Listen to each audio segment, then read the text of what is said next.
Hey everybody, how's it going? I hope you're having a lovely day. So today I wanted to go over something that was discussed in my last video. Amazon's latest FTC lawsuit is a joke. Many people disagreed with me in that video, and many were saying that it is really annoying when somebody makes it difficult to cancel a subscription.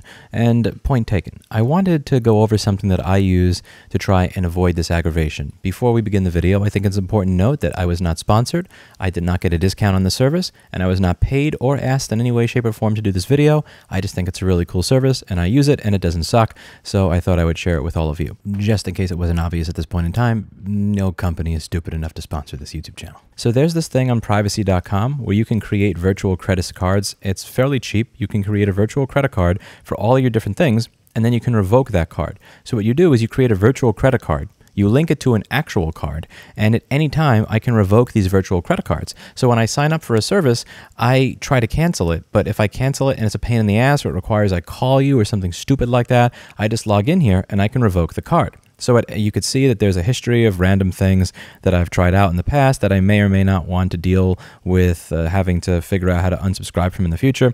Anytime I want to do something new, I can make a new card. So let's just say I make a card here for, I don't know, let's say I want to pay Elon for his Twitter checkbox or some stupid shit like that. I can do that. I can set a monthly limit for that particular card so that it's not going to be able to charge more than the spend limit. I could do per transaction, per use, or anything like that. And then I hit create card, and I have a card over here that I can actually use. It has an expiration, the 3-digit code, all of that. And I can pause that card or close that card out, which deletes it so that it will no longer work into the future. If I close a card out like this, it's not going to work into the future. It will not be linked. It will not work. So what I do is this.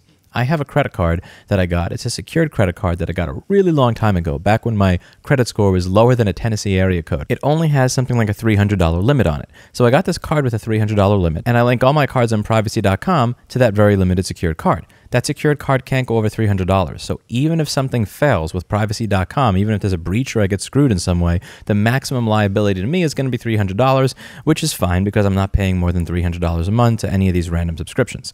So I have that hooked to that, and then I create these random cards over here. And anytime I am subscribing to a new service, I don't use my actual credit card. I make a virtual card, which allows me to revoke it. This is very beneficial to me. Let's say that I'm dealing with a scammer. Let's say I'm dealing with people like ABC Fitness or Best Fitness Nashua, where I want to cancel my subscription. They literally will not let me cancel my subscription unless I write them a handwritten letter with a copy of my utility bill proving that I've moved away from New Hampshire. Let's say I'm dealing with a scammer like that.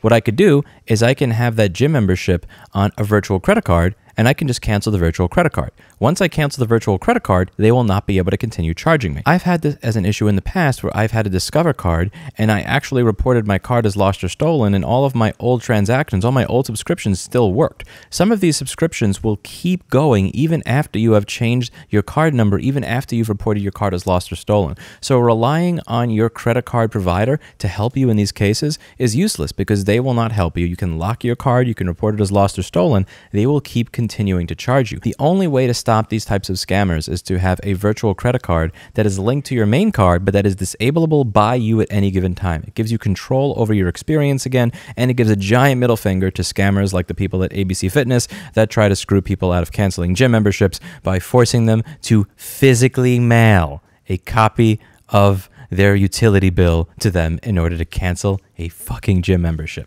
It's a great system, and again, it has not given me any issues over the past year that I've used it. Since it's given me no issues over the past year that I've used it, I have no problem recommending it to all of you. And again, to be clear, I received no discounts or special treatment to make this video. Privacy.com nor any of their affiliates have ever reached out to me and asked me to promote this product. I just think it's really cool, and it ties into the general fabric of this channel, which is sovereignty, freedom, and just giving a giant FU to companies that are abusing you. You may think that I don't have to use this service because my company that I deal with, my cable company, my local gym is not going to be the one that abuses me. And as I go over on this channel on a regular basis, that's what everybody says until it happens to them.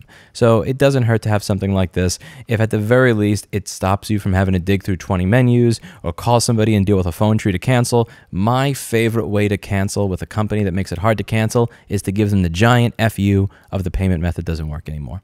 Let me know what you think in your comments down below. That's it for today. And as always, I hope you learned something. I'll see you in the next video. Bye now.